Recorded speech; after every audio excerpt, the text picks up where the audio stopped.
Walhamdulillah, kami kembali mendapatkan nikmat dari Allah Subhanahu wa Ta'ala untuk membimbing jamaah umroh, dan di antara kewajiban kami mengingatkan kepada para jamaah kesalahan-kesalahan yang dilakukan oleh sebagian orang.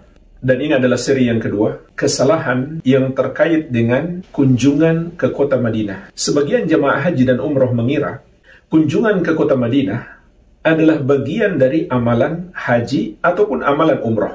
Padahal jemaah sekalian, tidak ada satu dalil pun yang menjelaskan tentang itu. Jadi meyakini kunjungan ke kota Madinah merupakan bagian dari amalan haji ataupun amalan umroh adalah keyakinan yang tidak berdasarkan dalil. Kunjungan ke kota Madinah adalah ibadah tersendiri, yaitu untuk berziarah ke masjid Rasulullah Sallallahu Alaihi Wasallam. Solat di masjid beliau lebih baik dari 1000 solat di masjid yang lainnya. Maka inilah tujuan kita berziarah ke kota Madinah, untuk bisa melakukan solat di Masjid Nabawi, di masjid Rasulullah Sallallahu Alaihi Wasallam. Oleh karena itu juga termasuk kesalahan orang yang telah berniat ziarah ke kubur Rasulullah Sallallahu Alaihi Wasallam masih dalam jarak safar, jarak jauh. Karena Rasulullah SAW mengabarkan, la tushaddur rihal illa ila thalathati masajid. Tidak boleh melakukan perjalanan jauh, yaitu karena kemuliaan satu tempat, kecuali ke 3 masjid. Masjidil Haram, masjidku ini, yaitu Masjid Nabawi, dan Masjidil Aqsa. Apabila kita sudah tiba di kota Madinah, boleh niatkan untuk berziarah ke kuburan Rasulullah SAW, karena sudah tidak lagi menempuh jarak safar. Kenapa jemaah sekalian? Agar kita tidak terjerumus dalam sikap gulu, berlebih-lebihan dalam memuliakan kuburan Rasulullah Sallallahu Alaihi Wasallam. Karena setiap sifat gulu, berlebih-lebihan itu akan menjerumuskan dalam dosa kesyirikan.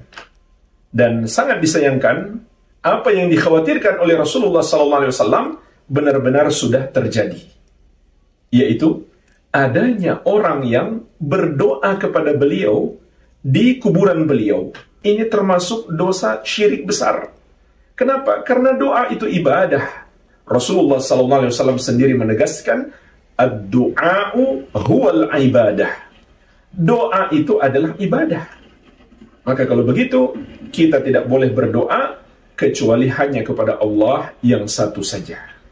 Sebagaimana hanya Allah yang maha mampu mendengarkan doa kita.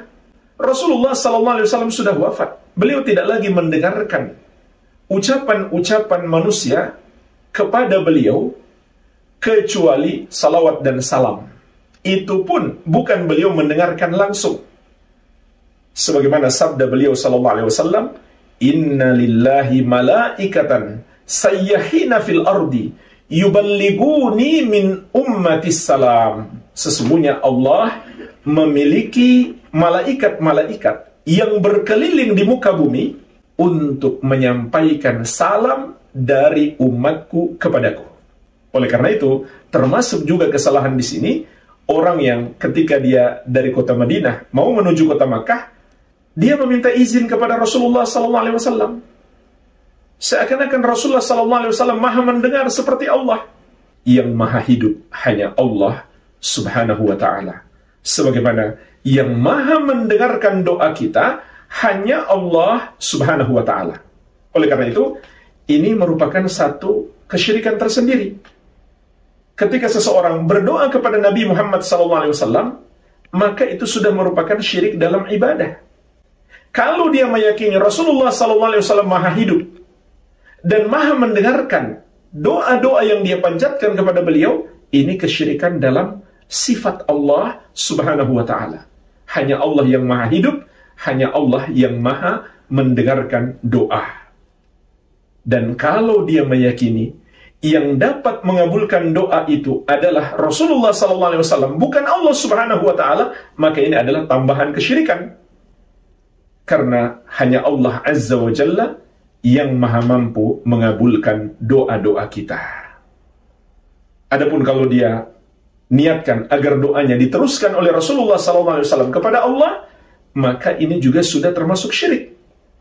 Dan juga termasuk bid'ah, mengada-ada dalam agama. Sebab Rasulullah SAW tidak pernah mengajarkan cara berdoa seperti itu.